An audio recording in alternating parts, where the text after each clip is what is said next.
আপনারা 10 জন সন্ত্রাসী ধরতে গিয়ে পুরো গোত্রের কুকি চীনের যে 15 থেকে 20,000 জনগোষ্ঠী আছে তাদেরকে হস্টাইল করবেন না। এটা লং টার্মে আপনার ওদের রিক্রুটমেন্ট বাড়িয়ে দেবে, ওদের সোলজার বাড়াবে। আমরা চাই তারা বাংলাদেশের নাগরিক হিসেবে গর্ববোধ করুক, তাদের অধিকার দেন, তাদেরকে পুনর্বাসন করেন, যা যা ন্যায্যতার ভিত্তিতে দরকার সেটা প্রোভাইড করেন। আমরা গত কয়েকদিন ধরে দেখতে পাচ্ছি যে আমাদের যে পার্শ্ববর্তী সীমান্ত অঞ্চল আছে ভারতের, সেখানে 7 সিস্টার্স যে 7 বোন রাজ্য বলা হয়, সপ্তকন্যা, এর ভিতরে মণিপুর একটা রাজ্য আছে। মণিপুর হচ্ছে ভারতের পাশাপাশি বাংলাদেশ এবং মিয়ানমারের সাথে তার সীমান্ত আছে। মণিপুরের পাহাড়ি অঞ্চল খুব সুন্দর একটা জায়গা, জনসংখ্যাও খুব বেশি না, আপনার 33 লক্ষের মতো। এর ভিতরে 53% হচ্ছে মেইতি জনগোষ্ঠী বলে আর কি। তো মেইতিরা হচ্ছে মূলত সমতলে থাকে এবং হিন্দু ধর্মাবলম্বী, এবং আরও কিছু এই উপমহাদেশের যে সনাতনী ধর্ম আছে, সানাবেহ ধর্ম, এরকম ধর্ম তারা পালন করেন। বাকি 43% হচ্ছে কুকি, নাগা, এই ধরনের জনগোষ্ঠী, পাহাড়ি জনগোষ্ঠী, এবং তারা মেইনলি হচ্ছে খ্রিস্টান। সংসদে ওখানকার মণিপুরের যে রাজ্যসভা আছে, রাজ্যে আপনার 60টির মতো আসন আছে। টেকনিক্যালি 53% মেইতি হলেও 60টা সিটের ভিতরে 40টা আসন তাদের, এবং রাজ্য শাসন করছে বিজেপি সরকার। তো বিজেপির যেহেতু একটা হিন্দুত্ববাদী এজেন্ডা আছে, তারা প্রশাসনে, চাকরি বাকরি সব জায়গাতেই এই মেইতি জনগোষ্ঠী, হিন্দু জনগোষ্ঠীকে তারা অগ্রাধিকার দিচ্ছে। তো এসব কারণে যারা সংখ্যালঘু আছে, খুব বড় দাগের সংখ্যালঘু, কুকি এবং নাগা, তারা যথেষ্ট মর্যাদাহীন অবস্থায় আছেন এবং তারা মনে করছেন তাদের অধিকার ক্ষুণ্ণ করা হচ্ছে। এই অধিকার ক্ষুণ্ণ করবার মধ্য দিয়ে একটা নতুন দাবি মেইতি জনগোষ্ঠী, হিন্দু জনগোষ্ঠীরা গত বছর তুলেছেন, গত বছরের এপ্রিল-মের দিকে। সেটা হচ্ছে যে ভারতের আইনে যারা সংখ্যালঘু আছেন, পিছিয়ে পড়া জনগোষ্ঠী, পাহাড়ি জনগোষ্ঠী আছেন, তারা বিভিন্ন কাজে, চাকুরিতে, লেখাপড়াতে কোটার সুবিধাটা পান। তো মেইতি জনগোষ্ঠী মেজরিটি হবার পরেও তারা দাবি করছে যে আমাদেরকে সংখ্যালঘু হিসেবে স্বীকৃতি দিতে হবে, এবং যে কোটার সুবিধাগুলো আছে এই কোটার সুবিধাগুলো তাদেরকে দিতে হবে। এটা নিয়ে তারা বিজেপির যে রাজ্যপাল আছেন, গভর্নর আছেন, যারা সংসদের দায়িত্বে আছেন, তারা সবাই মিলে এটা নিয়ে কাজ করেছেন এবং এটার পক্ষে সমর্থন দিয়েছেন। সেটাকে কেন্দ্র করেই মূলত গত বছর এই সহিংসতাটা শুরু হয়েছে। তাহলে মেইতি হিন্দু সম্প্রদায়, ভারতীয় বিজেপি পার্টির সমর্থিত হিন্দুত্ববাদী জনগোষ্ঠী বনাম কুকি, নাগার থেকে শুরু করে যে মাইনরিটি আছে যারা পাহাড়ি এবং খ্রিস্টান, এই জনগোষ্ঠীর ভিতরে অধিকার এবং রাষ্ট্রের সুযোগ সুবিধা পাবার ক্ষেত্রে ন্যায্যতার প্রশ্ন নিয়েই হচ্ছে এই বিতর্ক এবং এই সহিংসতা। এবং এই সহিংসতায় আমরা দেখেছি ইতিমধ্যে 400 লোক প্রাণ হারিয়েছে এবং দুই পক্ষের লোকই প্রাণী হারিয়েছে। এবং গুরুত্বপূর্ণ ডেভেলপমেন্ট যেটা হচ্ছে, গত পরশুদিন আমরা দেখলাম সেখানে 6 জন লোক মারা গেছেন এবং ড্রোন অ্যাটাকে মারা গেছেন, যেটা ভারতে আপনারা জানেন গত 77 বছর থেকে বহু রাজ্যে বহু ধরনের, বহু আদর্শ এবং ধর্ম দ্বারা তাড়িত বিচ্ছিন্নতাবাদী আন্দোলন চলছে।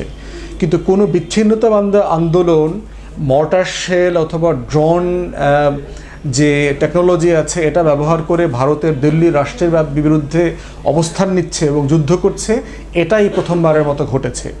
এই জন্য ভারত সরকার বেশ নড়ে চড়ে বসেছে। এবং গুরুত্বপূর্ণ হচ্ছে, সাবেক যে গভর্নর ছিল, ভারতের রাজ্যপাল ছিল মণিপুরের, তার বাড়িতে পর্যন্ত ড্রোন অ্যাটাক হয়েছে এবং ওখানে একজন লোক মারা গেছে। আমরা ভিডিও দেখেছি যে কিভাবে মর্টার দিয়ে ভারতের মিলিটারি হেলিকপ্টারকে শুট ডাউন করা হচ্ছে। এবং এই কুকি এবং নাগারা যারা আছেন তারা ভেরি আর্মড, ট্রেইনড মিলিশিয়া গঠন করেছেন।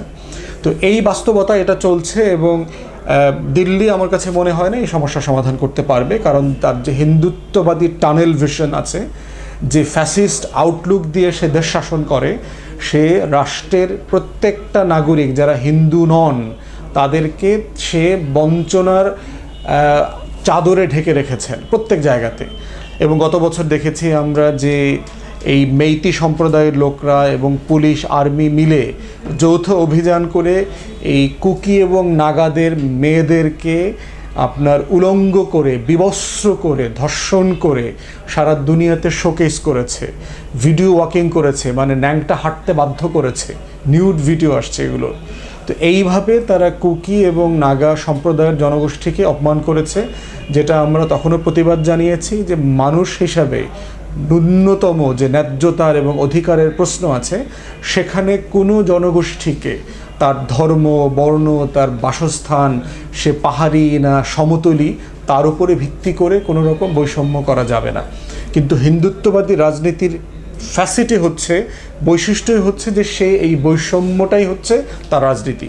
সে মনেই করে যে ভারত হচ্ছে হিন্দুদের জন্য, হিন্দুদের একটা মিথ্যা ভুলভাল গৌরবের ইতিহাস গল্প তৈরি করেছে, যে একসময় মৌর্য অশোকের আমলে ভারত একটা বিশাল মানে সভ্যতা ছিল, এটা ছিল সেটা ছিল, অনেক বৈজ্ঞানিক গবেষণা হয়েছে, যেগুলো ডেন জাহা থেকে শুরু করে ভারতের অনেক ঐতিহাসিক বলেছেন যে ভারতের কোনো গর্ববোধ করবার মতো কোনো গর্বিত ইতিহাস নাই।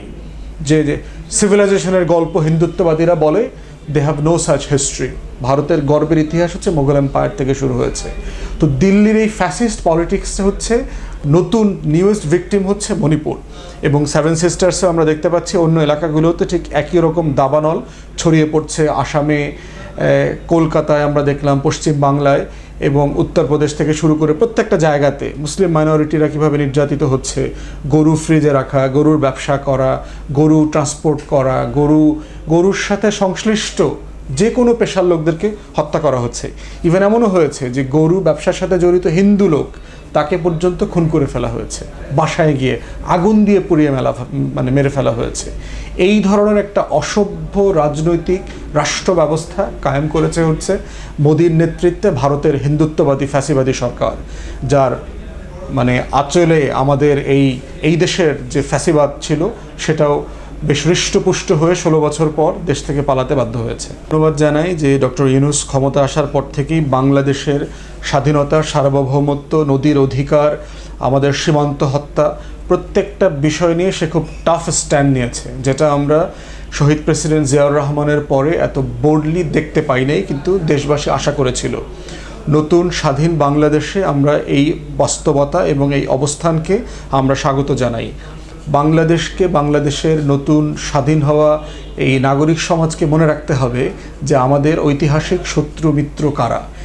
ভারত বরাবর গত 53 বছর ধরে প্রমাণ করেছে বিভিন্ন কাজের মধ্য দিয়ে যে তারা এই রাষ্ট্রটাকে একটা করদ রাজ্য মনে করে, এবং তার একটা সাম্প্রতিক প্রমাণ আমরা দেখলাম গত 2 বছরে পার্বত্য চট্টগ্রামে এই যে কুকি চীন বিদ্রোহী গোষ্ঠীর নামে যা হয়েছে। তাদের 100-র উপরে সদস্য মিজোরামে প্রশিক্ষণ নিয়েছে, তাদের আশ্রয় এবং গোলাবারুদ প্রোভাইড করা হয়েছে, তাদেরকে সেফ প্যাসেজ দেওয়া হয়েছে, এবং ভারত সরকার এবং গোয়েন্দা সংস্থা কোনো না কোনোভাবে এটার সাথে জড়িত বলে আমরা মনে করছি। বিভিন্ন সময় প্রকাশিত যে গোয়েন্দা তৎপরতা এবং গোয়েন্দা প্রতিবেদন প্রধানমন্ত্রীর দপ্তরে দেওয়া হয়েছে এনএসআই এবং ডিজিএফআইয়ের পক্ষ থেকে, সেখানেও আমরা দেখেছি।